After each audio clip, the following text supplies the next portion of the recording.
Hello, coucou, bonjour, ici Nicole depuis Terre du Sud pour la radio-télévision Attitude Énergie Santé. Aujourd'hui, c'est notre 5e proposition pour plus de santé et de vitalité en hiver et on va parler de douche froide. Alors la douche froide, c'est un sujet qui m'interpelle depuis un bon moment. J'ai pas osé trop m'en approcher pendant pas mal de temps. Bien que je pensais que c'était extrêmement intéressant au niveau hormétique. Et j'ai franchi le pas cet été, en profitant de la chaleur de l'été, pour essayer d'apprivoiser le froid. Parce que, autant vous dire tout de suite, j'ai horreur de l'eau froide. Et prendre une douche froide, pour moi, c'est vraiment comme ça, mentalement parlant, extrêmement compliqué.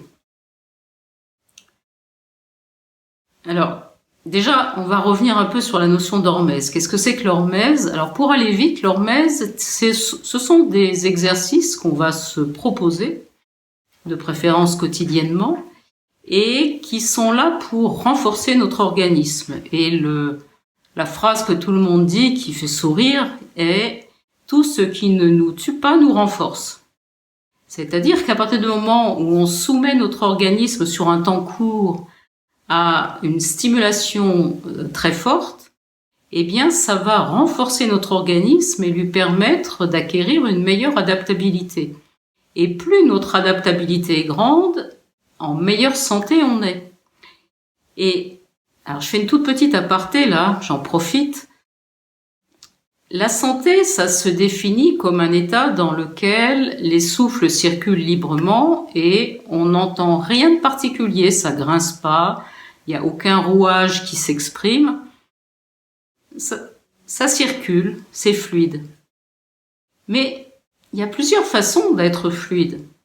On peut être fluide dans un tout petit espace, un espace extrêmement restreint, où la température est constante, où l'activité physique qu'on va faire est minime et ne va jamais déborder, où on va se nourrir d'une certaine façon, où on va bouger d'une certaine façon, on va avoir besoin de tant d'heures de sommeil. Et dès qu'on va quitter ces conditions, on va se sentir fatigué, ça va pas aller. Ça veut dire que, ok, on est en bonne santé, il n'y a pas de symptômes particuliers, le corps ne s'exprime pas d'une manière ou d'une autre pour dire que quelque chose ne va pas, mais on vit dans un tout petit espace. Et il y a une deuxième façon d'être en bonne santé. Il n'y a toujours pas de symptômes, le corps ne s'exprime pas, tout va bien. Mais on est capable, corporellement parlant et mentalement parlant aussi, d'endosser des facteurs de stress très très forts sans que ça nous déstabilise. Et pratiquer l'hormèse, en fait, c'est partir de cet état de santé où on est dans un tout petit espace d'adaptabilité possible, vers chaque jour de plus en plus de zones où on est adapté. Et ce qui va jusqu'à l'extrême, c'est-à-dire d'être en capacité de ne pas manger pendant plusieurs jours et de continuer à avoir une activité normale, d'aller se baigner dans des torrents glacés, de supporter des températures extrêmement chaudes, extrêmement froides. Voilà, de subir des situations extérieures extrêmes sans que notre équilibre ne soit entaché. Et la douche froide, c'est un exercice extraordinaire pour pratiquer l'hormèse. Alors, les gens aguerris à l'hormèse vont vous dire, il n'y a pas de problème avec ça, vous vous levez le matin et quand c'est le moment de prendre la douche, eh ben, vous allez sous la douche, vous réglez le robinet de l'eau sur le froid le plus froid possible, et puis vous vous mettez sous la douche, point barre, et voilà, c'est tout simple. Autant vous dire que moi, c'est ce que j'ai entendu pendant des années, en me disant, ouais, non, mais ça, c'est pas pour moi. Je peux pas imposer ce stress et cette façon de maltraiter mon corps, c'est pas possible. J'ai pas cette relation-là avec mon corps.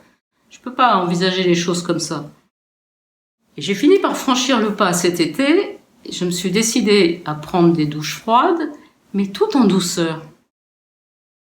Alors comment j'ai procédé? C'est très simple, j'ai pris ma douche comme d'habitude. Alors je prends pas une douche très chaude, hein.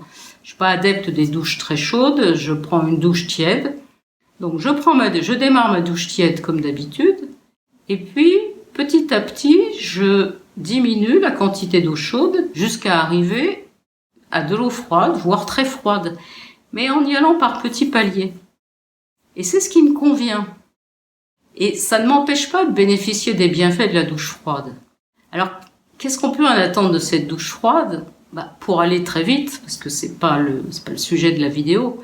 Le sujet de la vidéo, c'est de vous proposer cet acte hormétique, qui est de prendre une douche froide le matin, mais de le faire avec douceur et bienveillance, parce que pour moi, c'est vraiment important d'être en douceur avec son corps, et en respect. Et pas le violenter. Alors, bon, après, chacun son mode de fonctionnement, on peut avoir envie de se jeter dans le bain glacé. Personnellement, c'est pas comme ça que je fonctionne, et j'ai envie d'ouvrir cette possibilité aux gens qui fonctionnent comme moi, qui ont besoin d'y aller petit à petit. Alors, qu'est-ce qu'on peut en attendre comme bienfait? Je vais vous les citer comme ça pour vous inciter à faire l'expérience, mais ne me croyez pas sur parole et essayez. Pratiquez-le, même si c'est pas très froid, baissez déjà très très nettement la température. Il faut que vous obteniez un saisissement. Mais si vous avez l'habitude de prendre une douche très très chaude, déjà le fait de la prendre fraîche, ça va être un saisissement pour vous. Alors, juste un petit conseil, n'y allez pas avec un jet très puissant. Allez-y avec un jet très doux qui ruisselle sur le corps plutôt que de vous dégringoler dessus. Et c'est comme ça que vous allez mieux le supporter. Et les bienfaits que vous allez en tirer, ils sont multiples. Alors d'abord, le premier qu'on met en exergue, et ça tout le monde le ressent, c'est que après avoir pris une douche froide, mais vous êtes dans un état de tonicité et d'efficacité extraordinaire. C'est-à-dire que tout ce que vous allez faire après va se faire beaucoup plus rapidement, beaucoup plus facilement. Quand vous vous levez le matin, que vous n'êtes pas forcément complètement réveillé, vous prenez une douche froide, mais vous êtes instantanément au top, totalement efficace, aussi bien sur le plan physique que mental. Le deuxième bénéfice, c'est que ça stimule fortement l'immunité. Alors vous savez qu'on a le thymus qui est caché là derrière le sternum. Ce thymus, il est extrêmement important dans la qualité de notre immunité et il va être fortement stimulé quand vous allez laisser de l'eau froide se répandre à ce niveau-là. Vous avez aussi tous les passages des grands nerfs, en particulier les parasympathiques, qui sont des nerfs de la détente. Et quand vous allez faire couler de l'eau froide au niveau de la nuque et des épaules, ça va vous procurer une détente importante. Et puis il y a de multiples autres bienfaits que vous découvrirez au fil du temps, au niveau surtout de la circulation du sang, au niveau de la qualité de la peau, de la qualité des cheveux. Ça gomme complètement les sensations de fatigue. Et puis, quand, au fil des jours, vous vous rendez compte que vous apprivoisez cette eau froide, que ça se fait de plus en plus facilement, il y a une confiance en vous, il y a une estime de soi qui remonte. Et puis, vous allez faire une autre expérience qui est extrêmement intéressante. C'est que le froid appelle la chaleur comme la chaleur appelle le froid. C'est-à-dire qu'à partir du moment où vous laissez couler sur votre corps, au niveau de la peau, une eau froide, au début, elle vous paraît très très froide, ça vous saisit. Et puis, au bout d'1 minute, 2 minutes, il y a une chaleur qui arrive de l'intérieur pour tamponner ce froid qui vient de l'extérieur. Et cette eau vous paraît moins froide. L'organisme s'habitue, vient compenser le froid qui arrive de l'extérieur. Et tout ça, c'est excellent au niveau de la mobilisation des énergies, en particulier des énergies de défense de l'organisme. Autant vous dire que le café, même le café expresso fort, il est complètement enterré par rapport à une douche froide. Pour vous stimuler, il n'y a pas mieux que la douche froide. Et puis les derniers bienfaits de cette douche froide, c'est que ça vous permet de faire une expérience très très intéressante, cette expérience de l'hormèse.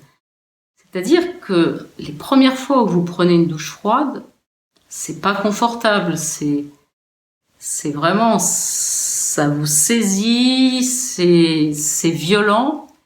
Et puis petit à petit, vous trouvez un certain confort dans cet inconfort. Et vous vous rendez compte que la notion d'inconfort, c'est quelque chose qui est tout à fait mobile. Et que quelque chose qui aujourd'hui vous paraît inconfortable, demain, après-demain, après-après-demain, va vous paraître de moins en moins inconfortable. Et que petit à petit, vous réélargissez comme ça votre terrain d'expérience et de vie. Voilà, donc voilà, mon conseil du jour, c'est vraiment d'être doux et bienveillant avec vous, de voir comment vous réagissez par rapport à cette notion de douche froide et d'adapter ça pour le démarrer très en douceur. Mais ne vous privez pas de cette expérience de vie qui est vraiment merveilleuse. Voilà, mais je vous souhaite une excellente journée et je vous dis à demain pour notre proposition 6 de notre parcours vers plus de santé et d'énergie en hiver.